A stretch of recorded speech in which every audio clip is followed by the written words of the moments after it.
Malacanang has ordered the suspension of government work and classes. Ulysses is yet another setback for thousands of families in the middle of a pandemic.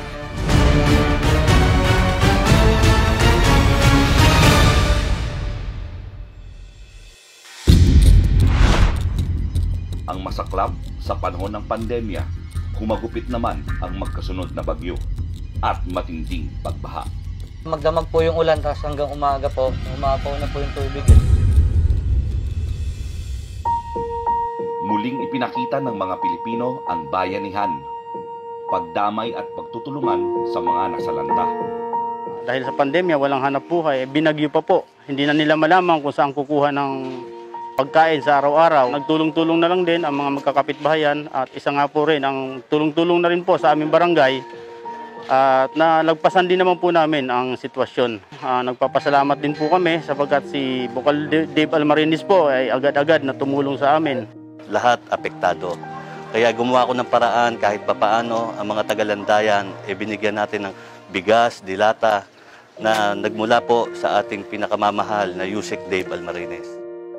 Kapit lang tayo sa atin, mahal na Panginoon, hindi tayo pababayaan. Huwag sila mawawala ng pag-asa. Kailangan resilient tayo. Maraming namang akong alam na talagang kailangan magbayanihan. Kailangan lang natin ay maniwala para yung outcome ng ating paniniwala ay maging positive. Okay na lang maging positive tayo sa lahat ng bagay, huwag lang sa virus. At sa walang katiyakang buhay nating lahat. Yung advocacy natin ng mga pailaw, dahil importante rin yun na yung safety and security, hindi naman ibig sabihin na may pandemya ay kailangan mo ring may safety. Maraming nagkaroon ng interest na tumulong rin bukod sa aking kakayanan para maging realidad sa kapakinabangan ng mga tao for their safety, prevent yung crimes. Pagkalipas ng 10 buwan, Disyembre na, may Pasko pa ba ngayong pandemya? Hindi ko po alam kung may Pasko pa po. Sana po meron. Sa bilang sa akin, araw-araw pwedeng Pasko. Basag si Lord na sa puso.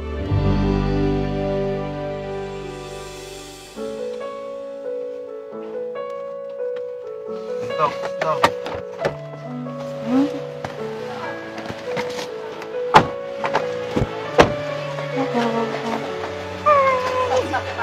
Hello po, kamusta?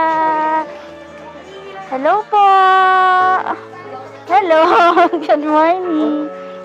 Hello po, good afternoon. Sino ba ang ating bibigyan? Si Kevin? Balita ko ikaw yung deserving dito sa tablet na ating ibibigay. This one para kay Shelo. Ayan, eto'y mula kay Yusek Dave Almarinis. Ayan, si Bukal Abigail lang ang nagdala. Dahil deserving kang bata, ayan, para sa'yo, isang tablet, para magamit mo ito sa pag-aaral mo. Siyempre, message ni Yusek Dave Almarinis at ni Bukal Abi, mag-aral mabuti para makatulong in the future sa Asa si Mrs. Pumunta po ng church. Wow, nag-church. Masaya ka ba? Magagamit mo yan. Ito si Kevin. Yan. Mula kay Yusek Dave Almarinis at kay Bukal Abi. Yan. Masaya ba? Merry Christmas po sa inyo. Ayan.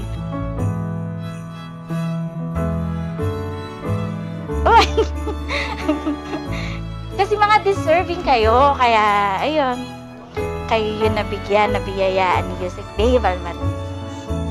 Mag-aaral kayong mabuti. Yun lang ang hiling na. Salamat po kayo si Dave Almarinis po. Kasi po, first time po namin magkaroon ng tablet para po may magamit po kami sa pag-aaral namin. Thank you po.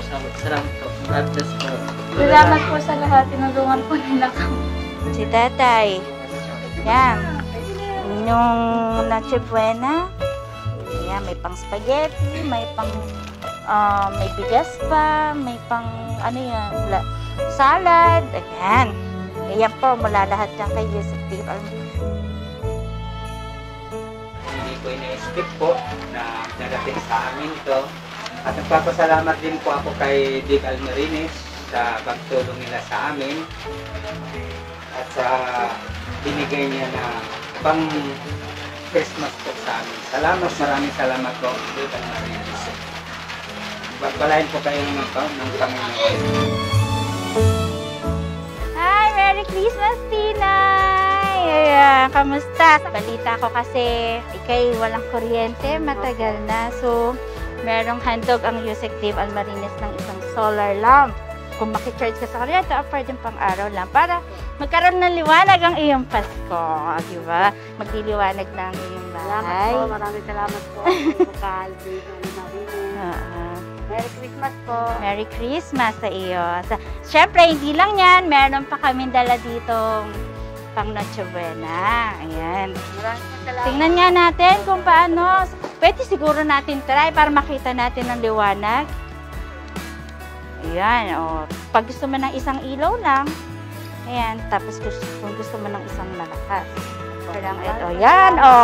Maliwanag na. Hindi na madilim. O. Pag nasa room ka na. Yan.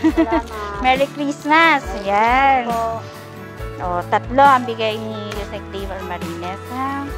Maraming salamat. Ito.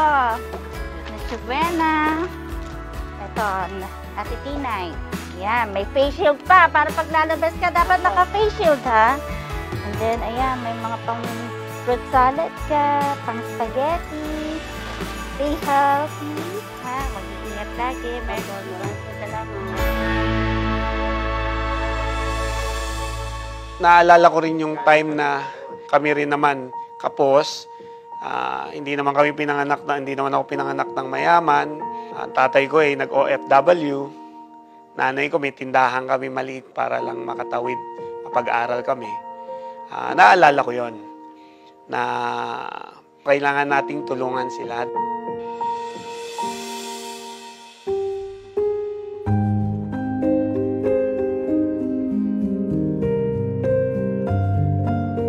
Lumalabas po na may sakit siya na hair sprung, isang uring sakit daw po sa bituka. Last year po, December 25, inoperahan po siya para ilabas yung bituka niya para pansamantala po dito siya dumumi. Simula po nung nag-lockdown, di na po kami nakabalik ng ospital. Gawa po na may COVID pa po. Nag-iingat din po kami kasi mahirap na po. Nawalan din po ng trabaho yung asawa ko. Hindi ko po alam kung saan kami kukuha ng pang-araw-araw namin. Yung gatas, diaper, gamot. Ang hirap po. Sobra.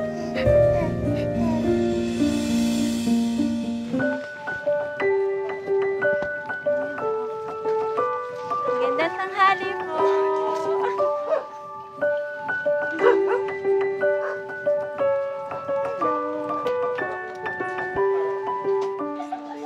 Merry Christmas po. So, may diaper at milk na si baby.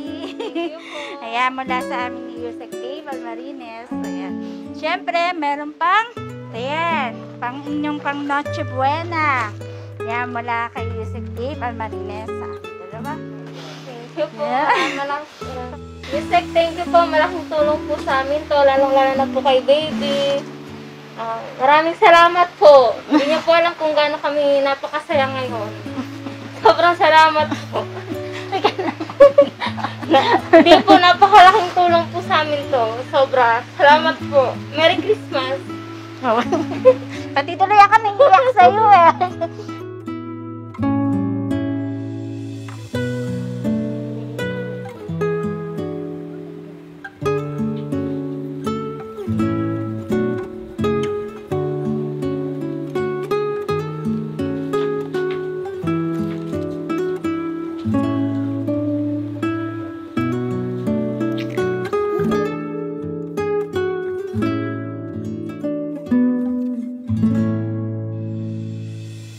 Nang dahil sa coronavirus pandemic, ang dating simpleng paghawak at pagyakap ay sadyang naging mailap.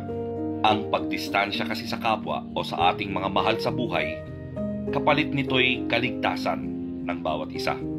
Si Lieutenant Honey Labaro, kumakain sa labas ng kanilang bahay habang nakatingin sa kanyang 9 years old na anak na babae na nakasilip sa screen door. Pansamantala siyang tumutuloy sa tent na itinayo niya sa labas ng bahay habang nag-self-quarantine bilang pag-iingat na mahawahan niya ang kanyang pamilya. Nakabalot naman sa plastik ang isang bata para mayakap siya ng kanyang amang sundalo nung total lockdown. Isa pang batang babae na ibinalot sa plastik ng basura para malapitan ng kanyang tatay na sundalo sa quarantine checkpoint. Hindi napigilan ni Yusek Dave ang kanyang emosyon. Wala akong masabi. Naalala niya ang kanyang panganay na si Kirsten at si Theodore, ang kanyang bunsong anak na matagal na niyang hindi nabibisita dahil lagi rin siyang nasa labas at busy sa trabaho. Masakit man ito sa kanya bilang ama, kailangan din niyang magsakripisyo para protektahan ang kanyang pamilya laban sa virus. Patuloy ang pagtaas ng kaso ng COVID-19 sa buong mundo. Hindi natin alam kung kailan matatapos ang bagsik ng pandemya.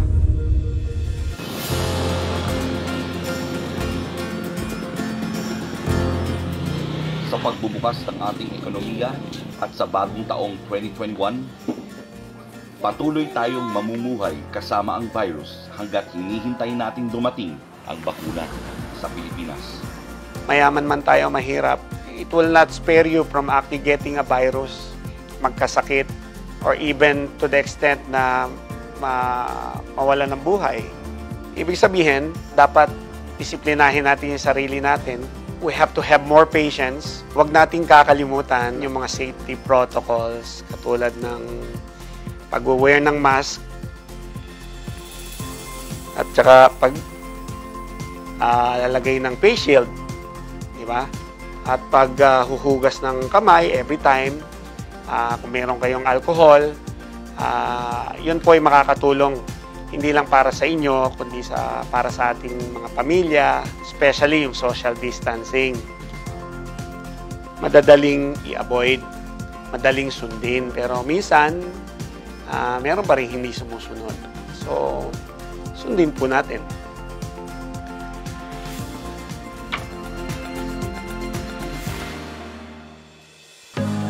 Lockdown, unlocked. Sa Southville, natutunan na nilang sayawan ang virus. Pangtanggal nila sa sobrang stress. Mahirap mang iwasan, pero magagawan ng paraan. Huwag nating hayaan na kunin ang pag-asa at kaligtasan dahil sa misteryosong virus na ating nilalabanan.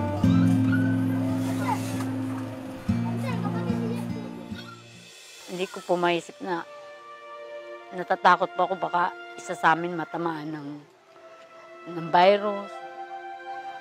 Sabi ko, paano na kung mawala ako?